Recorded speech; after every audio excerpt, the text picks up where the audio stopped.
Конечно, на 4,6 миллиарда. Где ущерб, который погашен? Мен неге соты болып жатқан Ольга Абдығаппарованы қорғап жүрмін?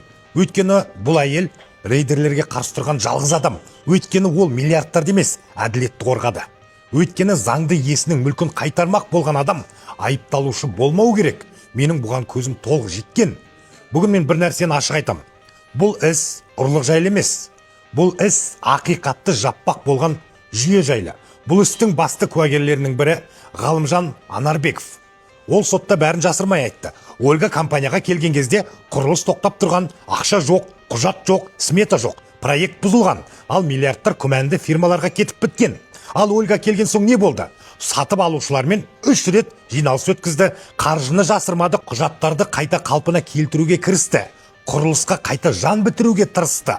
Ол жалған актілерге қол қоймады. Смета сәйкес келмеген жұмысқа ақша төлеуден бас тартты. Нарушает принцип состязательных сторон, потому что составлению защиты не предоставляется возможность предоставлять свои доказательства и исследовать те обстоятельства, которые подтверждают наличие отсутствия действия Абдығапаровой составом уголовного правонарушения. Ал тергеуде анықталған фактілер 2,8 миллиард теңге жалған компанияларға кеткен.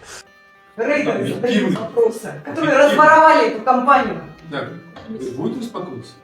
Конечно, на 4,6 миллиарда. Где ущерб, который погашен? Вы нарушаете порядок судебных заседаний. Хорошо, я нарушаю, а вы не нарушаете? Сатып алушылардың ақшасына коттедждер салынған, жобаның орнына жеке виллалар бой көтерген. Бұның бәрі Ольгаға дейін болған, түсінесіздер ме? Ольгаға дейін. Одан да ең сорақысы, оның компанияны көтеруіне сот арқылы әдейі кедергі жасалды. Шектеу қойылды, инвесторлар кіре алмады, құрылысқа тыйым салынды. Куәгер Ғалымжанның сөзі бәріне жауап. Ол айтты, компанияға келген кезде ақшада, құжатта, құрылыста жоқ еді. Барлығын нөлден бастап қалпына келтіруге тура келді. Ал енді сұрақ, егер адам ұры болса, ол өз ақшасын әкеп, жарық үшін төлей ме? Құжат жинап, смета жасай ма? Құрылысты қайта тірілткісі келе ме? Ольга ұры емес. Ольга осы істің ішіндегі біреулер үшін ең қауіпті адам. Сондықтан оның сотталғаны тиімді болып тұр. Себебі ол схеманы ашып берді. Ал шын кінәлілерші, олар көлеңкеде отыр. Сіздер қалай ойлайсыздар? Біздің елде қашанғы жазықсыз жандар соттала бермек. Не істейміз енді?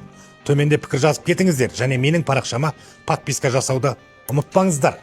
Әділдік үшін бірге күресейік.